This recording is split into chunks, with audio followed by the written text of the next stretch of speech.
Hi everyone, welcome to Kilkenny Library Services Summer Stars. My name is Maeve Devoy and today I'm going to be talking to you about creating everlasting characters. So go grab yourself some paper and a pencil and let's get started.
Now we're going to dive into my top 5 tips on creating everlasting characters. I'm sure you've all heard of a character called Harry Potter, and I'm sure you've all seen the lightning bolt scar that he has on his forehead. The thing about that scar, which you could call Harry's signature, is that no matter where he is, everybody recognizes Harry. They know where he's from, what he's been through, and who's looking for him, and they know why. Which means that there's not very many places that Harry can hide. Sometimes it benefits him, and sometimes it can really get in the way of what he's getting up to at the time, or rather what's coming at him at the time, what's challenging him. And I want you guys to think about this when it comes to your characters. What will stand out when people look at them? How will people recognize your character? And what will they remember? Maybe your character has red boots that they wear all of the time. Maybe they have one red eye, one blue eye. Maybe they have black hair with gold streaks. There are so many possibilities, but it's something you should really put some thought into.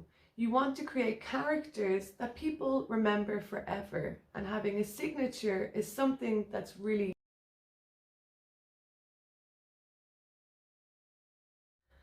My second tip for creating everlasting characters is to think about what's unique when it comes to your character. What's special about them?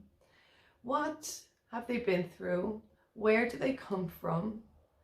Do they have a story to tell that nobody else has told before? Do we all know Batman? I'd imagine that we all do. And I'm sure you've heard the story as to where Batman got his name. He was known, or rather he was afraid of bats when he was younger, and he eventually decided to face his fear. This is something that, once again, I'd like you to think about when you're creating your own characters. What are they scared of? Are they going to face their fears, or are they going to run from them? And as I said, where do they come from? It's the unique way that your character sees the world that makes them special, and it's going to make their story special too, because nobody, as I said, has told that story before, okay? So guys, you have an opportunity to shine a light on something new, to use your voice to get the voice of your characters out there into the world.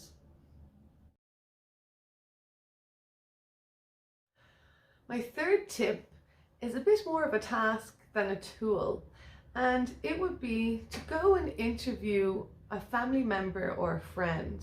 And by interview, I mean go ask them lots and lots of questions about where they came from, where they grew up, their family, their friends, their school, their dreams, all of the important things. And I want you to do this because the more you understand all of the different details and elements that make a person, the easier it will be for you to create everlasting characters.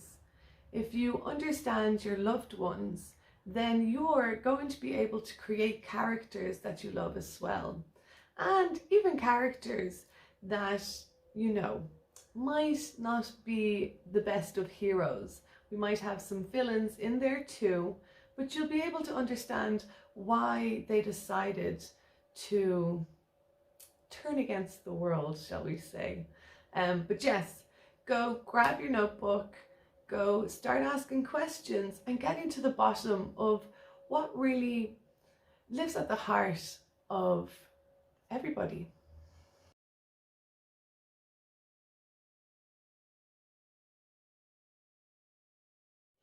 My fourth tip is to give your characters a dream. Give them a passion, something they aspire to be. If they have a dream, they're going to be working towards it. They're going to be motivated by it and driven by it.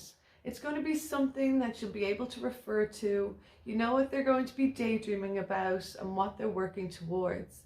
It's really important. It's important for us to have dreams, so it's important for our characters to have them too. My fifth and final tip for today is when you are creating villains. I know we might not all think about villains, but when the day does come for you to create a villain, I want you to think about why they are so angry. What is it that made them turn against the world? Why do they want revenge? We spend a lot of time on our heroes, creating their memories, their childhood, their friendships, all of these things. And sometimes when we create villains, we don't give them as much attention. And villains play a huge role. Quite often they're misunderstood, they're judged and stereotyped, and it's being put in that box that really angers them, the same way it would with anybody else. So I do feel that sometimes we should put more thought into our villains. So if you guys are working on an evil mastermind, make sure to spend as much time as you can really trying to figure out how they ended up where they are now and what is it that's driving them, what's motivating them. Touching on my last point, if it's someone's dream to become the best footballer in the world, it might be your villain's dream to destroy the whole world. And if that's motivating them, you really need to know why, because it's a huge deal. So as I said, spend some time on it and have fun while you're doing it.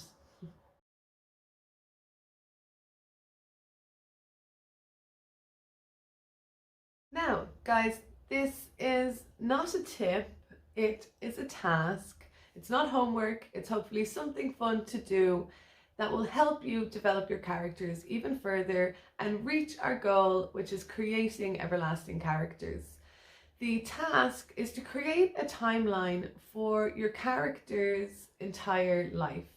It doesn't have to go past the point where your story starts, but it should reach as far back as to when they were born. You want to know what their first day of school was like. When was the first time they were injured, upset? Did they have birthday parties?